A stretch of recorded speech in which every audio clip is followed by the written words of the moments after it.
garaad jaamac garaad Ismaaciil Ducaale oo kula hadlay saxaafadda qasriga oo ka degan yahay magaalada Laascaanood waxa uu ka hadlay arrimaha doorashooyinka Soomaaliland oo khilaafaad soo dhaxgalay komishiga qaranka iyo qaar kamid ah asxaabta mucaaradka. garaadku wuxuu ugu baaqay saddex musharax in cidii laga guuleysto ay aqbasho natiijada doorashada lagana fogaado wax kasta oo keenaya khalkhal siyaasadeed. waxaan u maqlaynaa hadallo ka soo yeedhaya mas'uuliyiin saddexda xusbiba ah. waxaan leenahay haddaan nahay dhaqankii gobolka Sool anigoo afkooda ku hadlaya dalkani maanta waa nabadgelyo doorasho una wuu galay komishinka. waxaan leenahay idinkaa dadkan mas'uuliyaddeeda laydiin dhiibay haddaan dhaqanka nahayna dushaanu idinka ilaalinaynaa oo dushaanu idinka eegaynaa sidii wanaagsanayd ee doorashada loo galay waa in wanaag ay ku dhamaataa.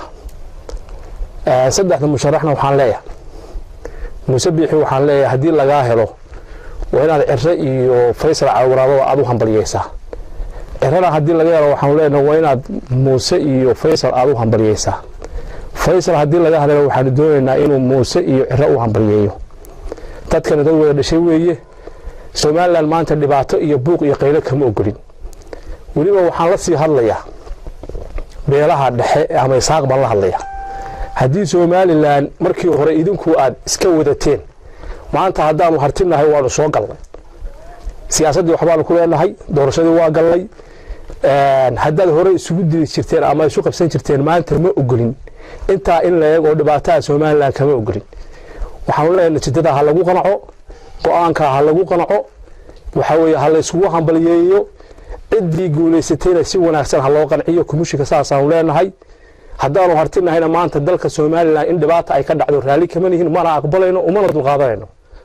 taana waxaanu furaynaa dhammaan shacabka reer Soomaaliland meel kasta ay joogaan gudaha iyo dibadda nabadgelyada Soomaaliland ku soo caaniya nabad maashay waa in la adkeeyaa waa in waxa weeye buuqa iyo qaylada la joojiyaa waa in go'aanka komishinka la sugaa. salaadiintana waxaan leeyahay xil weyn baa ina saaran waa in aynu dalka nabadgelyadiisa iyo isku xidhnaantiisa iyo horumarkiisa ka shaqeynaa. intaasaan shir jiraayad maanta u qabtay. waxaan leeyahay mar saddexaad iyo mar afraad iyo mar shanaad go'aanka ha la sugo. wixii jira komishinku waa inay si degan oo wanaagsan dadka ay u qanciyaan mas'uuliyiinta ee xusbiyada ah.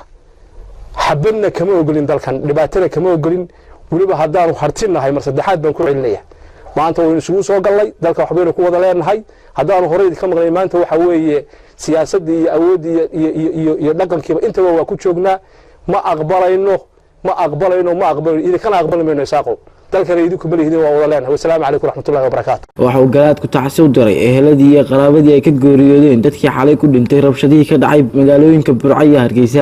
waxaan kaloo halkan uga tacsiyadeynayaa dhibkii yaraa ee ka dhacay Burco intii ku dhimatay ilaahay qofkii ku dhintay naxariista jannaha siiyo intii dhaawactay ilaahay ha boogadhayo. dhib intaa ka badan raali kama nihin. intaana waa u tacsiyanay eheladii iyo qaraabadii ka geeriyoodeen ilaahay samir iyo imaan ka siiyo. wasalaamu calaykum waraxmatullaahi wabarakaatu. nabadgelyada ha la Farxaan Maxamed Caydiid RL TV Laascaanood.